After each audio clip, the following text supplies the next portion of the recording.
After 5 months of Israel's brutal bombing campaign and siege on Gaza that has killed more than 30,000 Palestinians and seen Israel facing a case of genocide at the International Court of Justice, negotiations continue and a ceasefire may be imminent. But even if a ceasefire is reached, what happens next? And will there be accountability for the war crimes committed? I'll ask the former commander-in-chief of the Israeli Navy and former director of Israel's Secret Service, Ami Ayalon, in an Upfront special.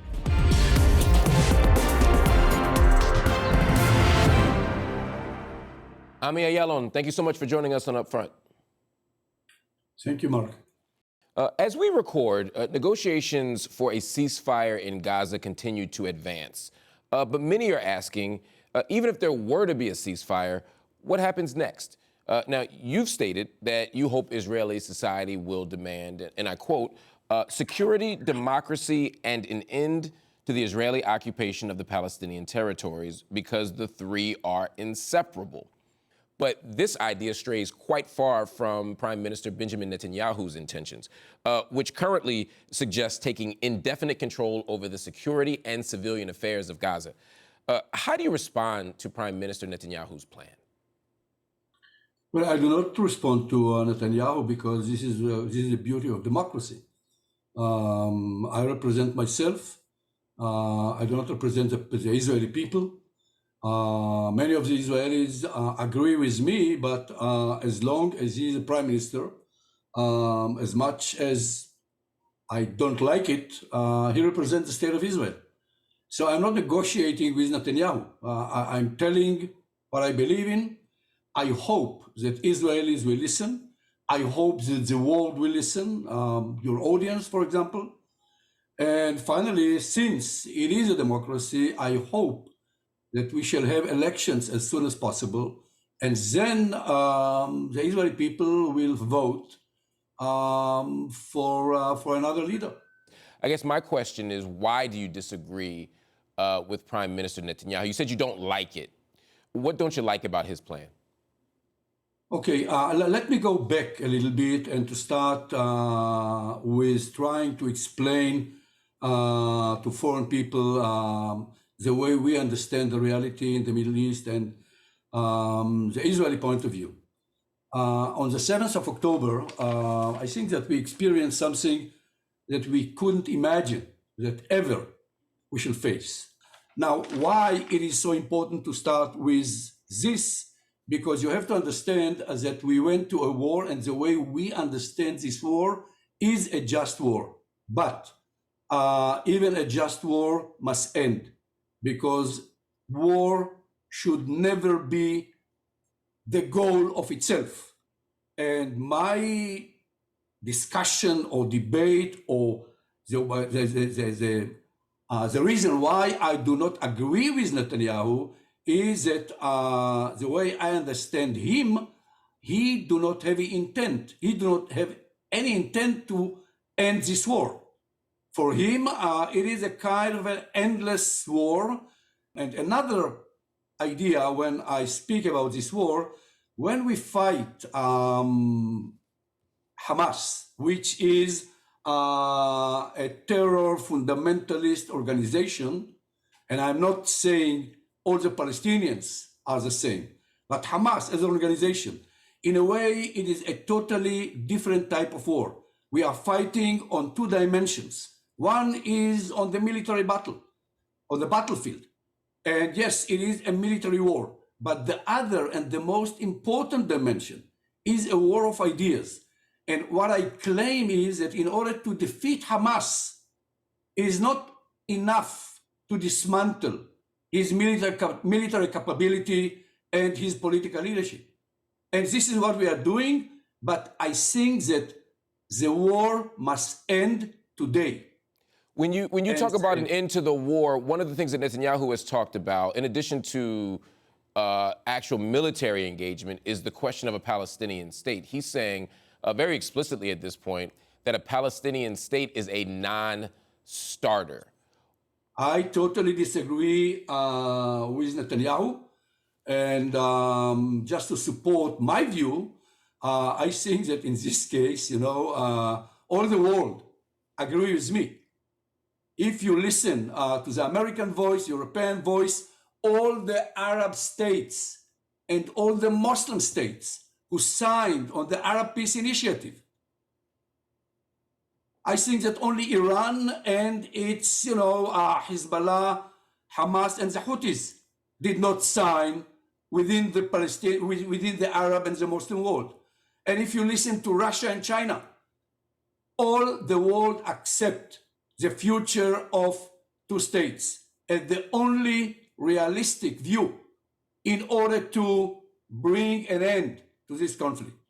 So Netanyahu and unfortunately the Israeli government today do not accept it. Let me ask you a question, because you raised an interesting point about international consensus. You say that the world, the dominant majority of countries around the world, the Arab states, Europe, et cetera, are all calling for two states. There's a similar consensus around the globe that Israel has committed war crimes. There is a similar international and global consensus that Israel has contravened international law. Do you accept global consensus on those issues as well? No, I don't. Why? I don't, and I started by saying, first of all, that it is a just war. When we try to understand but I'm making, just to be clear, I'm making a distinction between what you're calling sort of the impetus for the war and the actual practices within the war. There are some people who might agree with you with the war, but say in the practice of war, because 30,000 people have been killed, because 2/3 of those people are women and children, because the Geneva Conventions have been violated by, bombing mosques and schools and hospitals, because so many civilians have been indiscriminately targeted, that perhaps even if one were to accept that the war itself was just as a mission, that in practice you've still violated so many laws. Why do you think international consensus is so overwhelming? I don't think that there is an international consensus. I think that this is a view of the street in many places, but I don't think that this is a view of most of the lawyers that deal with international law. You have to understand that I have the right to attack every target if it is a military target. And I have to explain you something about why the war in Gaza is so problematic.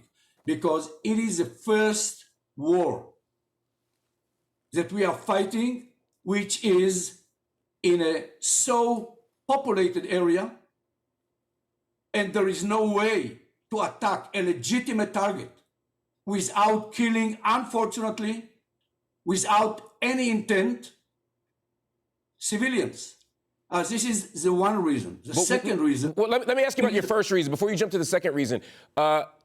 Again, even if one were to accept your argument that casualties are inevitable in war, international law does not suggest or does not allow for you to indiscriminately kill civilians. It does not allow, it does not absolve you of your responsibility to make sure that civilians are evacuated from a hospital, for example. And then finally, I want to get your response to this. And then also, you say these are legitimate military targets, but when you blow up a hospital or when you destroy a school or a mosque, these are not military targets as such. And the only way they would become military targets is if they were to lose that status. And to date, there's been almost no evidence presented by the state of Israel that these targets have lost their status, their protected status, and that they are legitimate military targets. And even if they were, because Hamas is in there, you still have to evacuate civilians. You still have to give civilians time to get away. If civilians don't leave, you don't just get to blow up the place because the civilians haven't left a home or a refugee camp, for example. What do you make of that? So what is the question? Sure. What is the question? My question is, what do you make of the Geneva Conventions and all these other international legal statutes that make it very clear that you don't have the ability or the right to blow up houses of worship or hospitals or schools simply because you believe that a Hamas agent may be in there without taking proper measures and without making sure that civilians are protected? I heard you. I'm not sure that you really know the facts, with all the respect. It is not that we believe that Hamas is using it. It is because we know it and we presented real evidence in every case. In the case of mosques, in the case of hospitals, which we did not attack, by the way. So what I am trying to explain is the first war ever in which, in this case, Hamas, the organization, or what we call the government in Gaza, is using the civilians as a human shield. I'm not inventing it. You just have to go to the internet and to look. What evidence do you have of that, sir? Because to date, I've seen no evidence presented. It's clear evidence. Go to Hamas website for the last 10 years. The Hamas website? Hamas website, yes. You're saying that your proof that Hamas is using human shields is that on Hamas's website? Yes. What does Hamas say on Hamas.com? Listen, can I have a few minutes in order to give you a response? Yeah, but I'm just asking what the evidence is, because you haven't presented any evidence. You just said go to Hamas's website. And you're suggesting that on Hamas's website, they acknowledge that they use human shields? That's your argument? Yes. Okay, I've seen no evidence of that. Let me finish my argument and then do whatever you want, okay? I'm telling you, go to Hamas website, and for the last 10 years, all what they're saying, their strategies is to bring Israel to the middle of the cities in order for the Israelis, soldiers, to kill as many civilians as possible, and then the world will understand, and then the world will support them. This is the strategy. And in addition, you know, in Gaza, they built this huge shelter. The underground city of Gaza is used only by Hamas activists and Hamas commanders. No Palestinian civilian can hide there. If it is true that Hamas's strategy is to hide in the middle of civil society and surround themselves with civilians, if that is true, are you suggesting that you then have a right to attack them there and indiscriminately kill civilians? No, only in case in which we know for sure that this is a military target. And unfortunately, when we hit a military target, unfortunately, and without any intention, civilians are dying. This is what I'm saying. So Israel has now killed 30,000 people. Over 12,500 of those 30,000 people are children. On average, 10 children are losing limbs every day. And as they near starvation, there are several reports of people eating grass and animal feed to survive. This is the reality. At the end of November, you said that you, quote, don't think that the military can achieve its goals without doing exactly what they are doing today. Now, as we sit here in March of 2024 with 30,000 dead, you know, 2/3 of them women and children, 12,500 kids dead, 10 children losing limbs every day. Do you still believe that the military is doing exactly what they have to be doing? No, you are not listening. I said that the military action on the ground, if you ask me, we have to stop it immediately. And this is why what I'm telling you now, that we achieved all the military goals which we can achieve. Every day when we go on fighting, we are achieving nothing because of the humanitarian disaster which is creating. Even if it is not what we want, this is the intention of Hamas. And we are losing this war not because we are losing on the battlefield. How does Hamas become implicated in this? For example, when there are 100 people or 112 people who are killed defenseless effectively while waiting for a humanitarian aid truck, and Israeli forces kill them even though they are not engaging in any kind of military action, how is that Hamas's fault and not just the Israeli military's? For me, to stop this interview is just to push a button. If we shall go on. No, I know you're willing to push a button. No. But what I'm saying is, under what circumstances, under what circumstance, what does Hamas have to do with some of these actions? I'm just asking. There are some rules to every interview. Just like there are rules to want... war, and we have to abide by the rules. And my question for you is, when 112 people are killed seeking humanitarian aid by Israeli military forces, is that Hamas's fault, or is that purely the fault of the Israeli military? I'll give you an opportunity to answer. No, it is the responsibility of no one. It is a humanitarian disaster that Hamas wanted to be created, and we did not understand it, and we are going on with the use of military power. What I am trying to explain, my view is that we have to agree to a ceasefire immediately, because we are losing the war of ideas. The second dimension of this war is a war of ideas. And in order to defeat Hamas, we have to do both. So we did all what we can do in order to dismantle its military power. And we should not go on doing it. What we have to do is to create a political horizon. And the political horizon, which all the world support, Saudi Arabia, Egypt, Jordan, Emirates, Morocco, all the Arab states who signed on the Arab Peace Initiative. And the day that Hamas will be defeated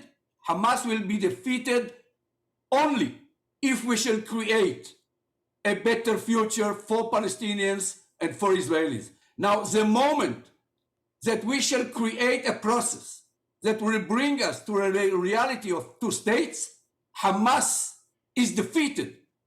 He will not be supported by more than 15% of the Palestinians. And this is the end of Hamas. Okay, they will stay as a political minority. I have no problem with it. This is my view. Understood.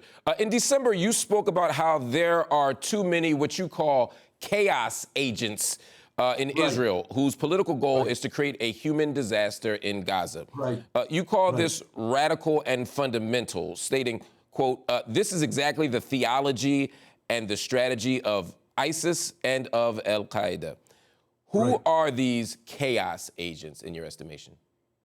You have just to listen to some Israeli politicians. I can tell you Ben Gvir and Smotrich, and they are sitting in our government. I totally disagree with them. Unfortunately, they were elected, and unfortunately, they brought us to create this disaster. And this is exactly what Hamas expected. And this is why they are celebrating, and this is why they are getting support by more and more Palestinians and more people in Arab states.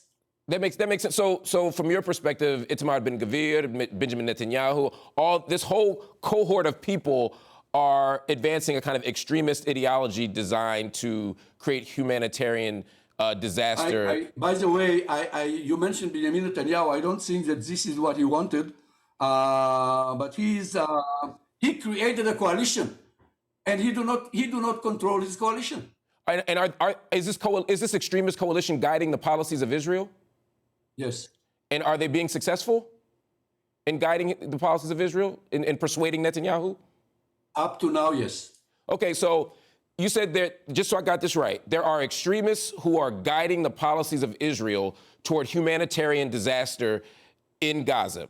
These people are successful in intentionally creating humanitarian disasters in Gaza. And yet when I ask you, is Israel responsible for humanitarian disasters in Gaza, you say no. Okay. Do you see the contradiction there? You said they're guiding him successfully toward creating humanitarian disaster, and then I say, hey, there's a humanitarian disaster, and you say it ain't our fault. Please explain the contradiction. Okay, the contradiction is that Hamas is responsible to this disaster, and we are stupid enough to help him. Okay. This is the way I explain it.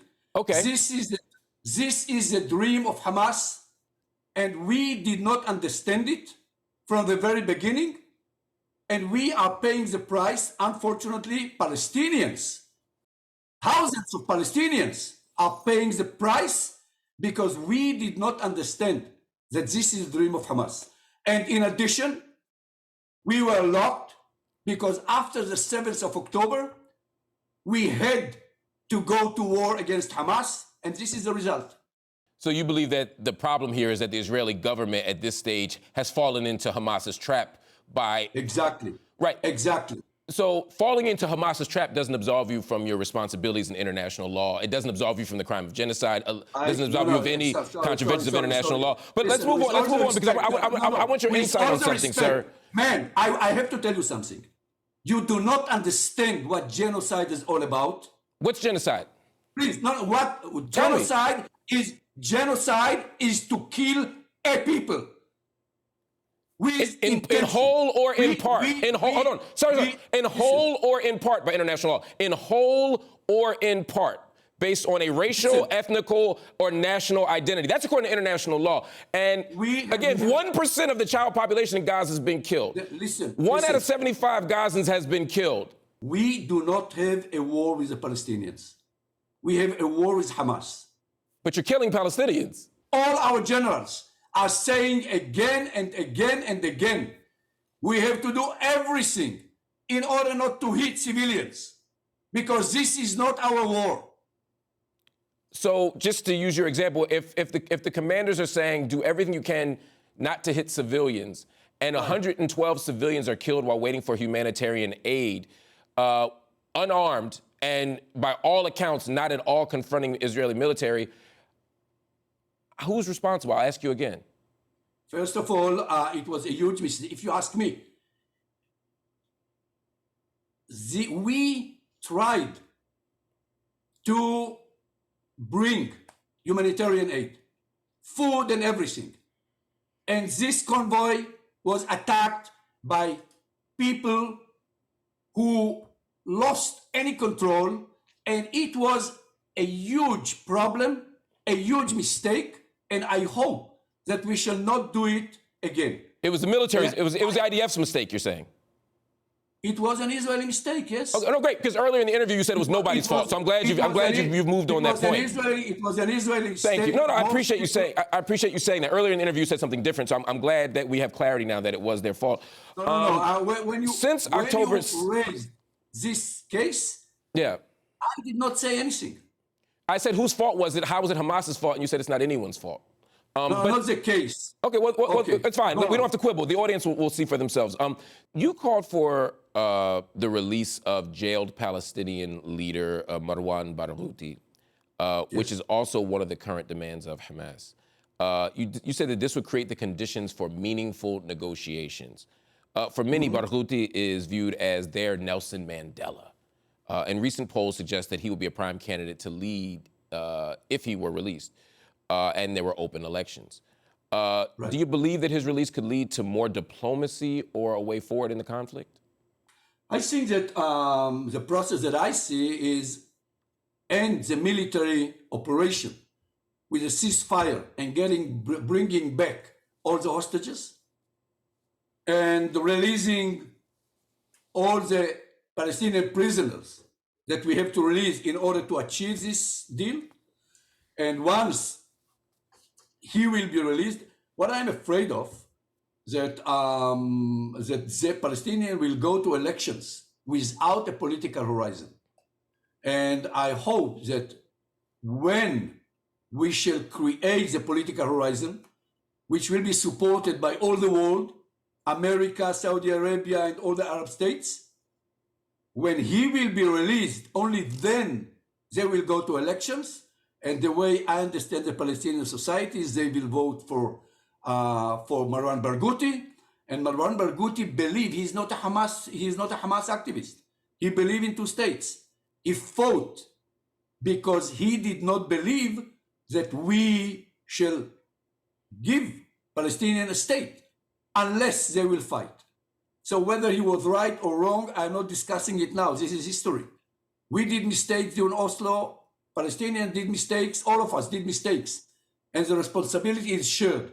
I'm trying to discuss the future, and this is why I think that when a better horizon will be created and when Palestinians will go to elections, he should be released and he should be a candidate. And the way I understand Palestinians, they will vote for him. Mr. Ayalon, I appreciate your time. I look forward to talking to you again soon. Well, not so soon, but thank you very much. Take care. Everyone, that is our show. Up Front, we'll be back next week.